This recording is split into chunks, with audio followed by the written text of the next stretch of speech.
në listën e lëvizjes vetëvendosjes edhe lulësim hetimit i shkryetarit tashme të Leposavicit, pra kryetarit shqiptar të Leposavicit. Këtu dy risi i pash nga një shikim i shpejt. Mirë, do t'janë temë gjatë ditës së sotme, besoj dhe gjatë ditëve vjuse, listat e deputetëve ku pat zhvillime interesante nga gjitha partitë politike. Vazhdojmë flasim malin? Vazhdojmë, shkojmë në Shqipëri me një lajm interesant, një lajm të jetë kreativ, ndonë se është fake news, lajm i rajmë, po me një qëllim thumbues, me satirik, sarkazm, por me një kritik të thellë. Ministrja Djela atje është bërë përsëri lajm për shkak të një shkrimit të një media kroate që ja ka dedikuar një artikull të plot kësaj ministre inteligjente të kryeministit Rama. Ministra Djela u prezantua fillimisht nga zotri Rama si një alternativë interesante, kreative, që ta sulmoj korrupsionin, që ta sulmoj projekte, tenderët, të mbroj tenderët ku aty ka kryesisht korrupsion të theksuar në Shqipëri, paktën sipas raporteve të media dhe sipas edhe hetimeve nga ana e gjykatave. Por media kroate del me një artikull, thotë që u arrestu edhe ministrja Djela për korrupsion. Djela shumë e famshme, ministrja më e famshme shqiptare. E famshme shqiptare, por në këtë rast, si lajm është i rem. Po përmbajtja e artikullit ka shumë mesazhe satirike që kanë bazë në të vërtetën. Pse?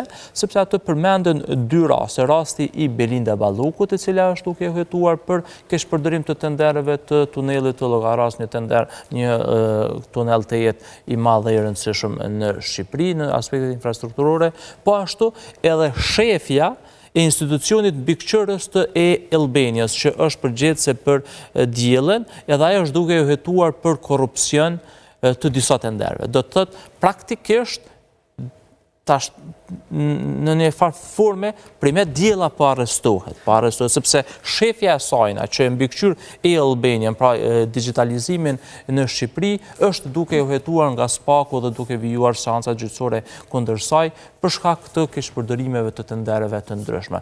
Andaj, përsëri prapë theme ka rikthyer si temë kyçe Djelën për shkak kësaj situate të keshpërdorimeve të tendereve që është duke vijuar në Shqipëri. Kujtojmë para disa muajsh ka qenë vetë Edi Rama i cili ka kërkuar të shpallej apo shpallur Djela shtatzën dhe ku do të linë 38 fëmijë të tjerë, deputet të rinj të cilët do të priten të vinë.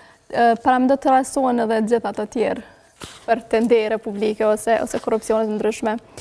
Mirë, vazhdojmë në Gaza, pasi kryeministri i Katarit Sheikh Mohammed Abdul Al Thani ka deklaruar të Djelën se vendi i tij do të vazhdojë të mbështesë popullin palestinez, por që nuk do të shkruajë një çek, pra nuk do të vazhdojë të financojë për të paguar ndërtimin e Gazës.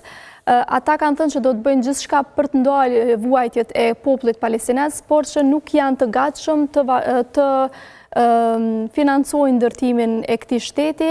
Al Thani pra ka bërë kryeministri i Katarit, ka bërë këtë koment gjatë ditës së fundit të forumit të 23 të Dohas me disa krerë të shtetit dhe diplomatë që kanë marrë pjesë në këtë konferencë.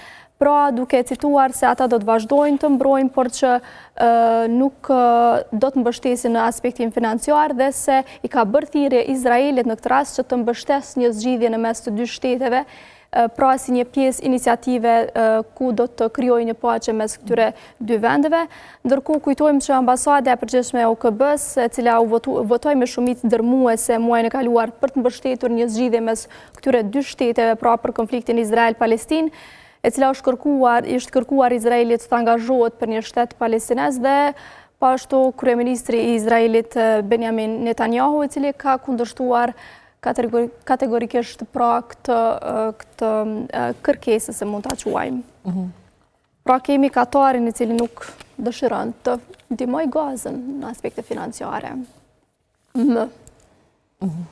E nisi mund na tregoj nëse ka pas ndihmë financiare më herët. Ka pas por mos më boshëm edhe më tepër me uzgjerus nga që kemi edhe mysafir gjatë kësaj. Katari ka qenë gjithmonë kontribues financiar, por që tash po thotë që nuk e marr barën kryesore, jo dëmton ne me pagu jo. S'ka kështu. Vazhdojmë tjera lajme?